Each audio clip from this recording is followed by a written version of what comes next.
हरियाणा सरकार ने दयालु योजना के जरिए गरीब परिवारों को आर्थिक सुरक्षा देने का बड़ा कदम उठाया है। इस योजना के तहत जरूरतमंद परिवारों को आपात स्थिति में आर्थिक सहायता दी जाएगी ताकि उन्हें अचानक आने वाली परेशानियों में सहारा मिल सके। सरकार का कहना है कि यह योजना सामाजिक सुरक्षा के क्षेत्र में एक नई मिसाल बनेगी।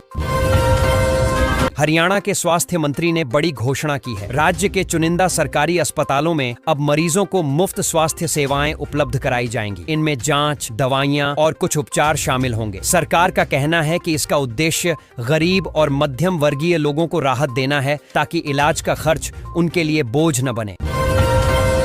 हरियाणा में ठंड ने दस्तक दे दी है। राज्य के 5 शहरों का तापमान 18 डिग्री से नीचे पहुंच गया है। मौसम विभाग के मुताबिक आने वाले दिनों में सुबह और रात के तापमान में और गिरावट दर्ज होगी। वहीं किसानों को सलाह दी गई है कि वे रबी फसलों की बुवाई की तैयारी समय पर करें।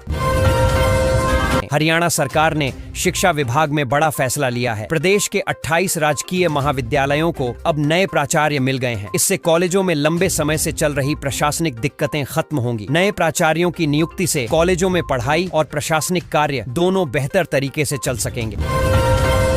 हरियाणा सरकार ने ग्रामीण क्षेत्रों में स्वास्थ्य सुविधाओं को सुदृढ़ करने के लिए नई सौगात दी है। जींद जिले के बराड़ खेड़ा गांव में नया उप स्वास्थ्य केंद्र बनाया जाएगा। इसके बनने से आसपास के गांवों को इलाज की सुविधाएं नजदीक ही मिलेंगी। इससे मरीजों को शहरों तक जाने की जरूरत कम होगी और प्राथमिक इलाज तुरंत मिल सकेगा।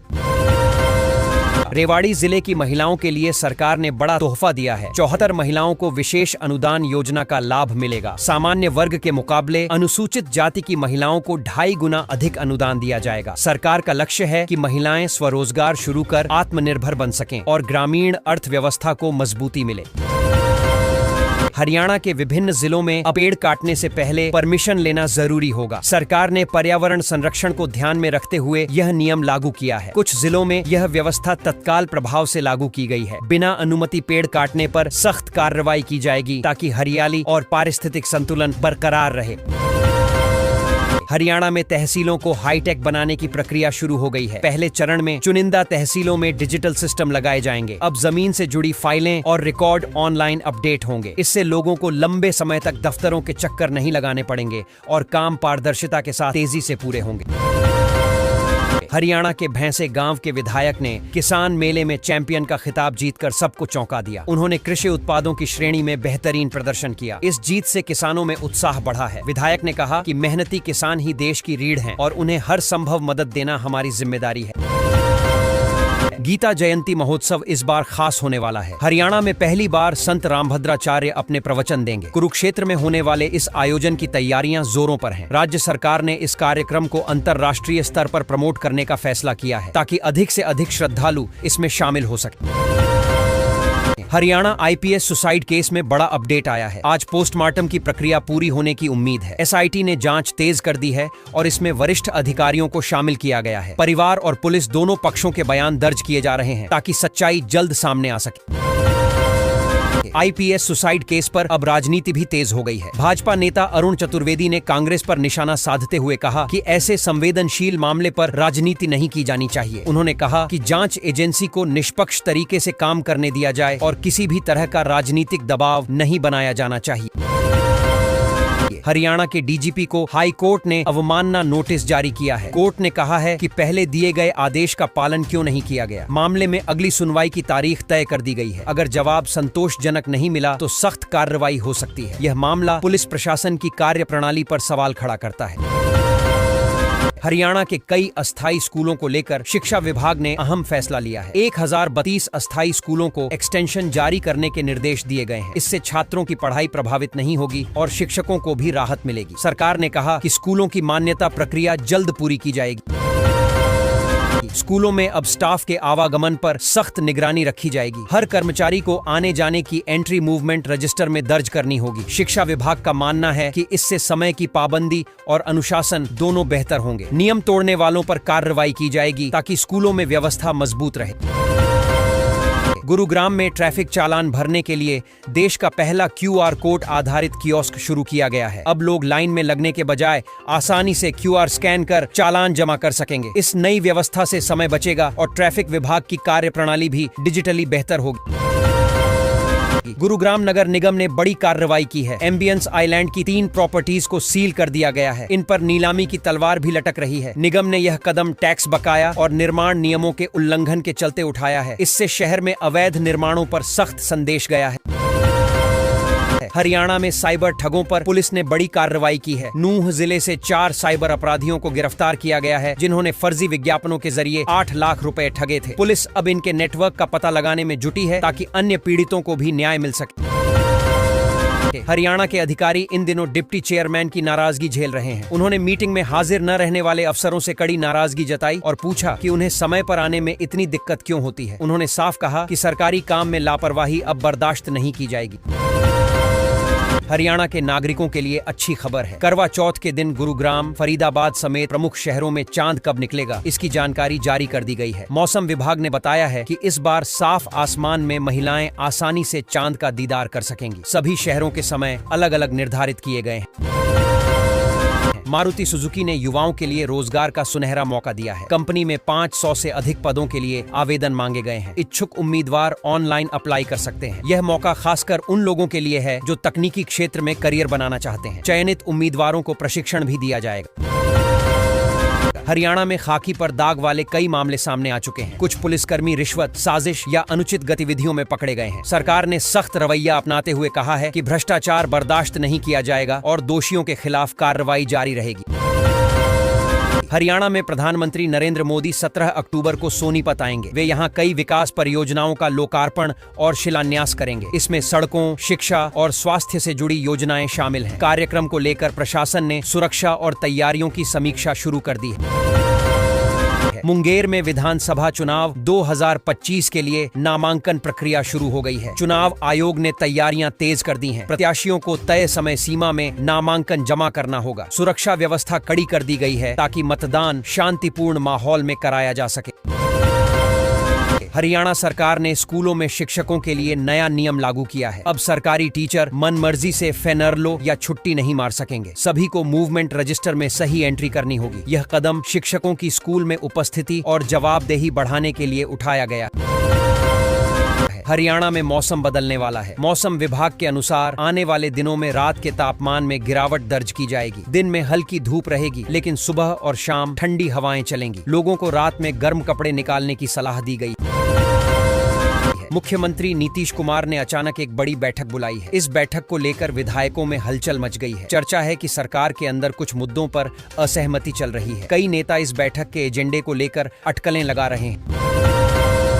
हरियाणा के नवोदय स्कूलों में 9वीं और 11वीं कक्षा में एडमिशन की आखिरी तारीख बढ़ा दी गई है। अब छात्र और अभिभावक नई तारीख तक आवेदन कर सकते हैं। इससे उन बच्चों को भी मौका मिलेगा जिन्होंने पहले आवेदन नहीं किया था।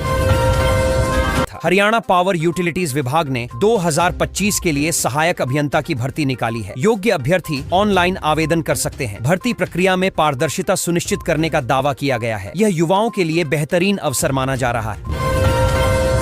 हरियाणा लोक सेवा आयोग HPSC ने असिस्टेंट प्रोफेसर भर्ती के नतीजे घोषित कर दिए हैं। लंबे समय से इंतजार कर रहे अभ्यर्थियों में खुशी की लहर है। वेबसाइट पर जाकर अपना परिणाम देखा जा सकता है। IPS अधिकारी सुसाइड केस में नया मोड़ आया है। अधिकारी की पत्नी ने हरियाणा के DGP और SP पर गंभीर आरोप लगाते हुए शिकायत दर्ज कराई है। उनका कहना है कि दोनों ने उनके पति को आत्महत्या के लिए उकसाया। हरियाणा में करोड़पतियों की संख्या में जबरदस्त इजाफा हुआ है। पिछले 4 सालों में 91% तक बढ़ोतरी दर्ज की गई है। अब हरियाणा देश का दूसरा सबसे अमीर राज्य बन गया है। सरकार इसे विकास और निवेश का नतीजा बता रही है। जापान की कुबोटा कंपनी ने हरियाणा में 2000 करोड़ रुपए का निवेश करने का फैसला लिया है। यह निवेश कृषि मशीनरी निर्माण के लिए होगा। इससे हजारों युवाओं को रोजगार मिलने की संभावना है। हरियाणा के एक गांव में बड़ी धोखाधड़ी का मामला सामने आया है। DAP के कट्टों में पोटाश भरकर किसानों को बेचा जा रहा था। पुलिस ने मौके से 420 कट्टे जब्त किए हैं और कई लोगों को हिरासत में लिया है। हरियाणा के SSC किसानों के लिए नई बागवानी विकास योजना शुरू की गई है। इस योजना के तहत अनुसूचित जाति के किसानों को बागवानी में प्रोत्साहन राशि और तकनीकी मदद दी जाएगी। सरकार चाहती है कि किसान फलों और सब्जियों की खेती कर अपनी आमदनी बढ़ाएं। आवेदन प्रक्रिया जल्द शुरू होगी। होगी। इंदिरा गांधी और कल्पना चावला पुरस्कार के लिए आवेदन शुरू हो गए हैं। इस योजना के तहत छात्राओं को 1,50,000 रुपए तक की राशि दी जाएगी। आवेदन की अंतिम तिथि 30 अक्टूबर रखी गई है। सरकार का उद्देश्य है कि राज्य की प्रतिभाशाली बेटियों को प्रोत्साहित किया जाए और उन्हें उच्च शिक्षा में मदद मिले। हरियाणा बिजली बोर्ड में 284 पदों पर भर्ती निकली है। इच्छुक उम्मीदवार ऑनलाइन आवेदन कर सकते हैं। इस भर्ती में तकनीकी और गैर तकनीकी दोनों पद शामिल हैं। आवेदन की प्रक्रिया और योग्यता की जानकारी आधिकारिक वेबसाइट पर उपलब्ध है। युवाओं के लिए यह एक सुनहरा अवसर है। गुरुग्राम के हयातपुर गांव में अवैध निर्माणों पर प्रशासन ने बड़ी कार्रवाई की। नगर निगम की टीम ने बुलडोजर चलाकर कई अवैध इमारतें ध्वस्त की। अधिकारियों ने बताया कि यह कार्रवाई नियमों के उल्लंघन और कब्जे की शिकायतों के बाद की गई है। आसपास सुरक्षा के लिए पुलिस बल भी तैनात रहा।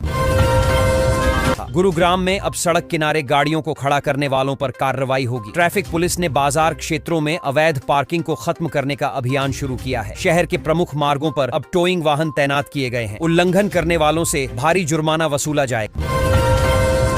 मानेसर के 2 गांवों में जलभराव की समस्या खत्म करने के लिए जीएमडीए ने 36 करोड़ रुपए का एसटीपी प्लांट बनाया है। यह प्लांट गंदे पानी की निकासी कर आसपास के इलाकों को बाढ़ से बचाएगा। अधिकारी बोले, अब गांवों में जल जमाव की स्थिति नहीं बनेगी। हरियाणा के स्कूलों में अब शिक्षकों की हाजिरी पर नजर रखी जाएगी। सरकारी स्कूलों में आने जाने का डिजिटल रिकॉर्ड रखना अनिवार्य होगा। यह सिस्टम शिक्षकों की उपस्थिति और समय पालन सुधारने के लिए लागू किया गया है। शिक्षा विभाग का कहना है कि इससे शिक्षण प्रक्रिया में पारदर्शिता बढ़ेगी।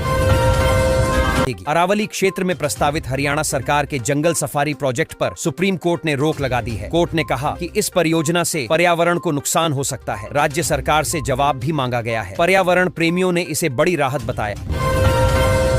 हरियाणा में मौसम बदल गया है और सर्दी की दस्तक शुरू हो गई है। सुबह और शाम के तापमान में गिरावट दर्ज की जा रही है। मौसम विभाग ने बताया कि अगले कुछ दिनों में ठंड और बढ़ सकती है। किसानों को अपनी फसलों की सुरक्षा के लिए सलाह दी गई है। गुरुग्राम के NH 48 पर लागू की गई नई यातायात व्यवस्था पहले ही दिन फेल हो गई। वाहनों की लंबी कतारें लग गईं और यात्रियों को परेशानी झेलनी पड़ी। प्रशासन ने कहा कि व्यवस्था में सुधार के लिए सुझावों पर काम किया जा रहा है। डीजे बंद कराने गई पुलिस टीम पर भीड़ ने हमला कर दिया। घटना गुरुग्राम की है, जहां लोगों ने पुलिस की ERV गाड़ी पर पथराव किया। कई पुलिसकर्मी घायल हो गए। आरोपी फरार हैं और पुलिस ने केस दर्ज कर जांच शुरू कर दी है। गुरुग्राम प्रशासन ने दिवाली से पहले शहर को चमकाने की तैयारी तेज कर दी है। सड़कों की मरम्मत, लाइटिंग और सफाई का काम चल रहा है। नगर निगम ने कहा है कि इस बार शहर को पूरी तरह स्वच्छ और रोशन बनाया जाएगा। नागरिकों से भी सहयोग मांगा गया है। गुरुग्राम के स्कूलों में छात्रों को तंबाकू सेवन न करने की शपथ दिलाई गई। यह अभियान स्वास्थ्य विभाग और शिक्षा विभाग के संयुक्त प्रयास से चलाया गया। अधिकारियों ने कहा कि बच्चों में स्वास्थ्य के प्रति जागरूकता बढ़ाना जरूरी है। हरियाणा में पराली जलाने की घटनाओं में 95% की कमी दर्ज की गई है। पर्यावरण विभाग ने बताया कि किसानों को वैकल्पिक उपायों के लिए प्रेरित किया गया है। मशीनों और सब्सिडी की मदद से यह सुधार संभव हुआ है। केंद्र सरकार ने भी हरियाणा की सराहना की। 4 लाख बच्चों को पोलियो ड्रॉप्स पिलाने के लिए 12 अक्टूबर से अभियान शुरू होगा। इसके लिए 1673 बूथ बनाए गए हैं। स्वास्थ्य विभाग ने सभी तैयारियां पूरी कर ली हैं। अधिकारियों ने अपील की है कि माता पिता अपने बच्चों को पोलियो ड्रॉप्स जरूर पिलाएं। हरियाणा सरकार ने दयालु योजना के जरिए गरीब परिवारों को आर्थिक सुरक्षा देने का बड़ा कदम उठाया है। इस योजना के तहत जरूरतमंद परिवारों को आपात स्थिति में आर्थिक सहायता दी जाएगी, ताकि उन्हें अचानक आने वाली परेशानियों में सहारा मिल सके। सरकार का कहना है कि यह योजना सामाजिक सुरक्षा के क्षेत्र में एक नई मिसाल बनेगी।